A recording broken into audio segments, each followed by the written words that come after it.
A stellar scholar and an economist par excellence, former Prime Minister Manmohan Singh's demise has left the nation with moist eyes. Tributes are pouring in for the gentle giant of Indian politics, who opened India to the world with a raft of economic reforms that laid the foundation of India's economic revival.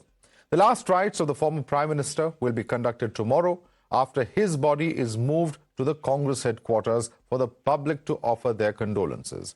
Here's how Prime Minister Modi paid his tribute to his predecessor.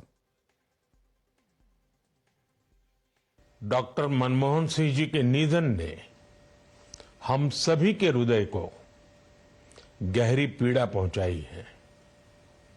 उनका जाना एक राष्ट्र के रूप में भी हमारे लिए बहुत बड़ी क्षति है।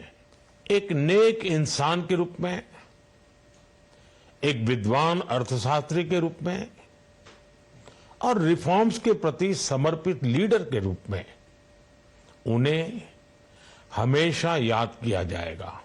मैं उनके परिवार के प्रति अपनी संवेदनाएं व्यक्त करता हूं। मैं डॉक्टर मनमोहन सिंह जी को सभी देशवासियों की तरफ से श्रद्धांजलि अर्पित करता हूं।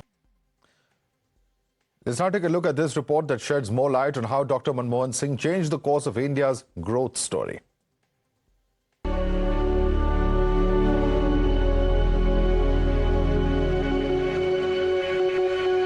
The day was 24th of July 1991. It was a day that changed the course of India's growth story. One that made every Indian dream big. And a large part of the credit goes to this man, a Congress veteran, Dr. Manmohan Singh. And on this day, the then Finance Minister presented his first ever budget, one that would be remembered for decades to come. The government by then was already going through testing times. Facing increasing oil prices and a fall in remittances from Indian workers owing to the Gulf War, the Indian state was on the verge of a sovereign default. At $6 billion, India had just enough forex reserves to support 2 weeks of imports. Harsh decisions had to be taken. The government, under the leadership of P.V. Narasimha Rao, then decided to devalue the Indian rupee and pledge gold holdings as immediate measure to shore up forex reserves. But it was a new industrial policy unveiled on the eve of the budget under the patronage of Manmohan Singh that proved to be the game changer. The policy relaxed provisions in Monopolies and Restrictive Trade Practices Act to facilitate easier entry and restructuring of businesses. The policy ended the public sector monopoly in many sectors. It also announced a policy for automatic approval of FDI up to 51%, as against the existing cap of 40% for foreign equity investments. These dramatic changes ended public sector monopoly in several sectors, except in those that were deemed critical to national security. These changes not only led to a steep upturn in the foreign goods entering Indian markets, but also a dramatic rise in foreign investment in the years to come. But the reforms didn't end there. Manmohan Singh took it further with multiple drastic changes to stall what seemed to be a crisis spiraling out of control for the country in 1991. Faced with a fiscal deficit, the budget increased corporate tax rates to 45%. The government also opened mutual funds to the private sector and relaxed investment norms for non-residents. These measures were followed by the introduction of a second trade policy package to boost exports and a package for developing small firms. Seeking immediate economic relief, he also applied for an emergency loan of $220 million to the IMF, which later proved to be critical in preventing a debt default for the nation. As the finance minister, Dr. Manmohan Singh took drastic measures which not only rescued the nation but also propelled India into rapid economic growth. As the nation mourns the loss of one of India's greatest minds, the country will forever remain indebted to the astute economist who changed the course of India's growth story.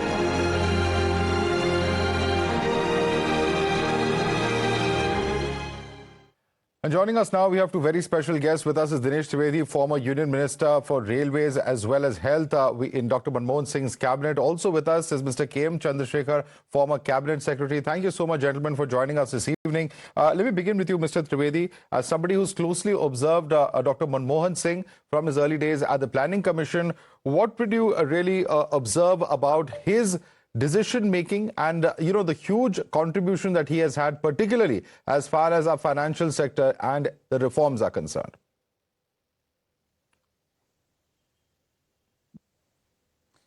See, Dr. Manmohan Singh was a scholar, and his mind was absolutely focused.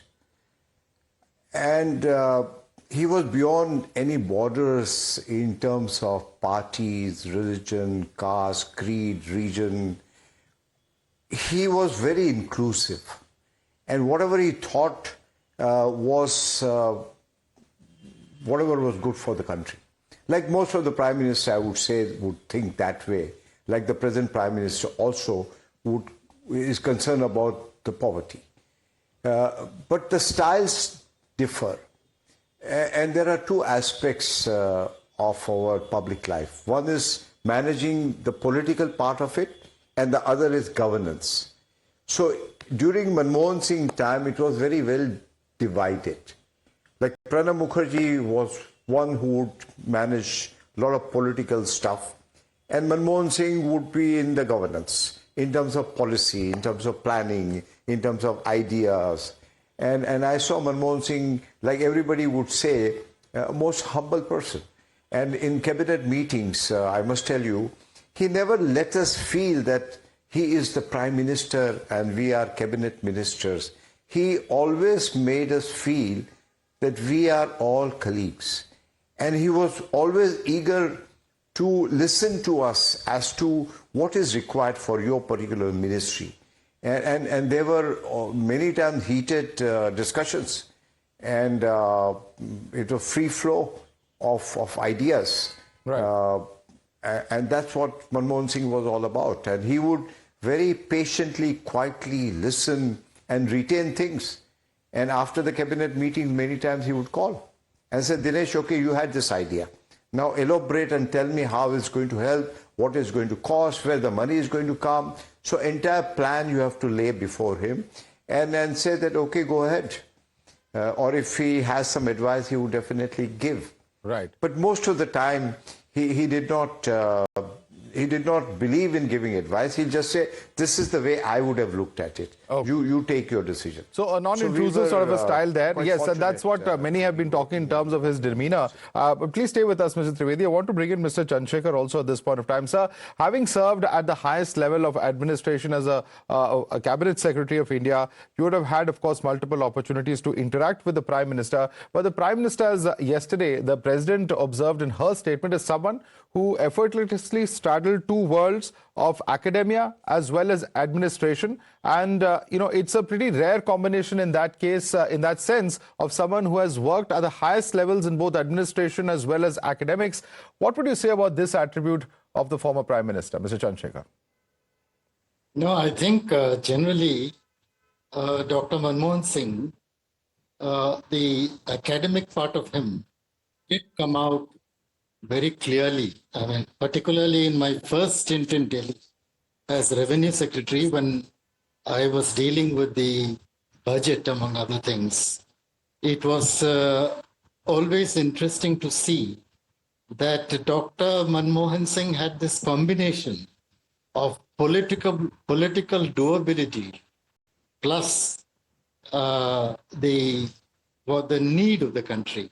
Certain things may need to be done, but may not be really politically feasible at that point of time.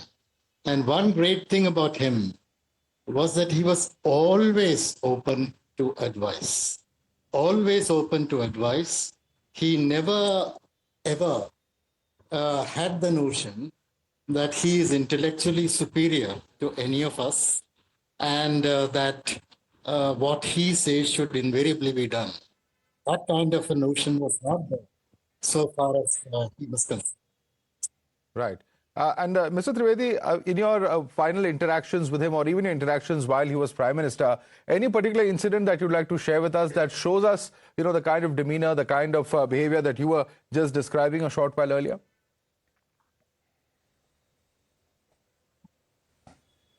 Oh yeah, I mean there are plenty. But and I remember a lot. Like for instance, the Teesta Agreement, and Manmohan Singh Ji was to visit Bangladesh to finalize the agreement, but the draft had to be passed in the cabinet, and there were certain reservations, and rightly so, which the Chief Minister Mamata Banerjee had. And I tried to explain that these are the reservations. So there was a lot of heated discussions, and he felt that I don't have to visit Bangladesh. I said, by all means you do.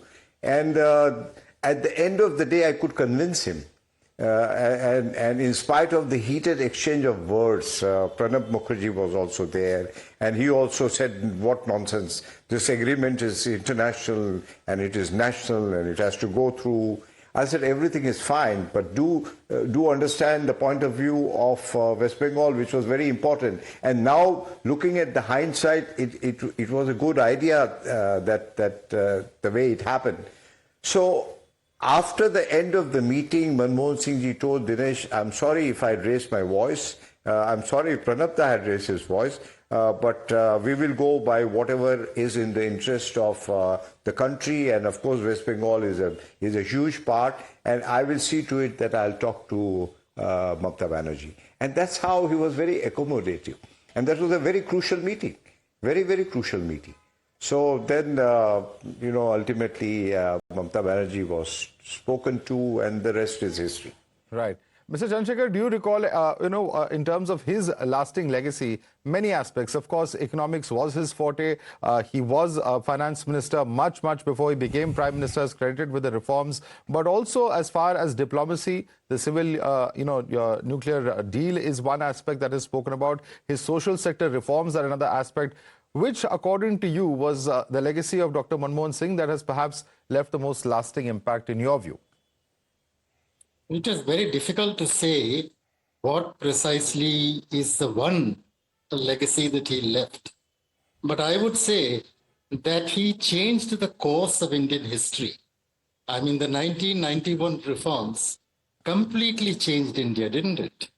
In the sense that we were going all the time in a particular direction, totally unwilling to look at any other direction. In 1991, with a minority government, he and his chief prime minister, they come forward with a slew of reforms that transformed India. And from that set of reforms, India has never deviated. That is the great thing. And if today we have authority in the world, if we are considered a global figure, it is because our economy has grown. I mean, I recall in the past, in the 80s or 90s, when I used to go abroad, there was hardly any mention of India. India was considered a third world country. Today, are we like that? We are today considered to be among the major powers of the world. So this change was effected to a great extent by the boldness, the braveness, the courage of Dr. Manmohan Singh. Right. And, Mr. Trivedi, one would say that, in a time when rhetoric, on social media and otherwise has become very aggressive, Dr. Singh stood out by a very dignified way in which he conducted himself, whether as finance minister or even as prime minister. And even with all of this, allegations of him being a weak prime minister, when it came to decision making, he was actually pretty firm.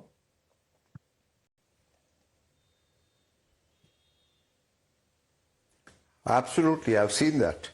And, in many instances, for instance, when it came to the nuclear deal, I mean, not the the allies, but even within the government, there were a lot of differences.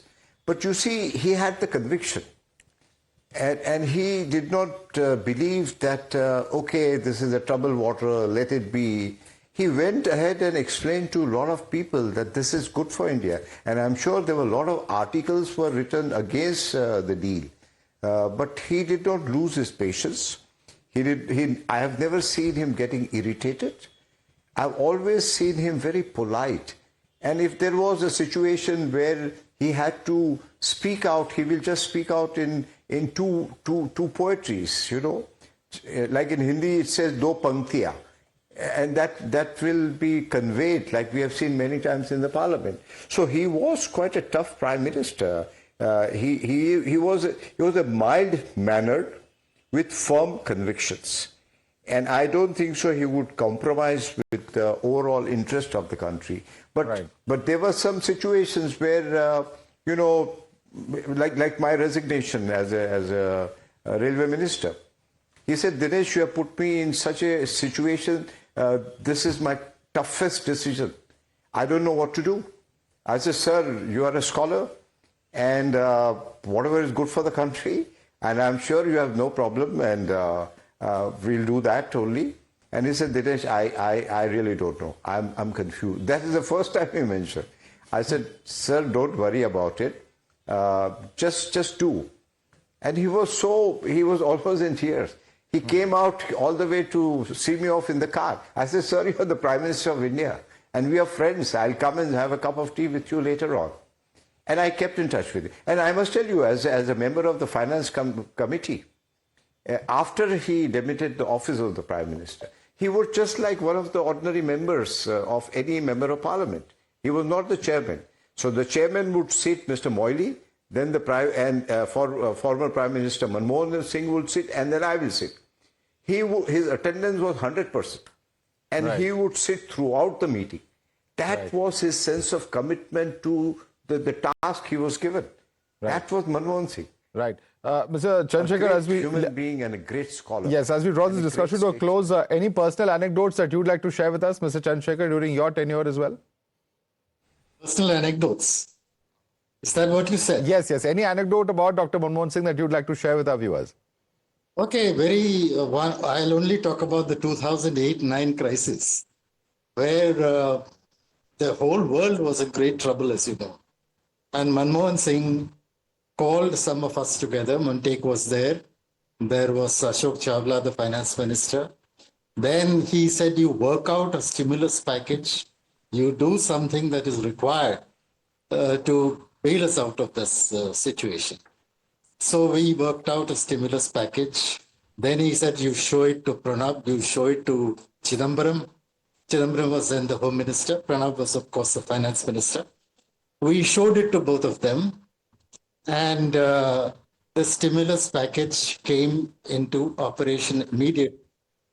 And because we had a very good relationship with the Reserve Bank of India, Subbarao also, 1 hour after this, he came out with a set of measures, basically reduction in the interest rate and so on. And probably India was the only country which got out of the, what is it called? I think it's called the Great Recession. The Great Recession. We got out of it without too much difficulty. And that was appreciated all over the world. Right. The global financial crisis of 2008, how India averted it. You just heard the inside story there from KM Chandrasekhar, the former cabinet secretary. Thank you so much, Mr. Chandrasekhar, as well as Mr. Dinesh Trivedi for joining us this evening. We're slipping into a quick break for now.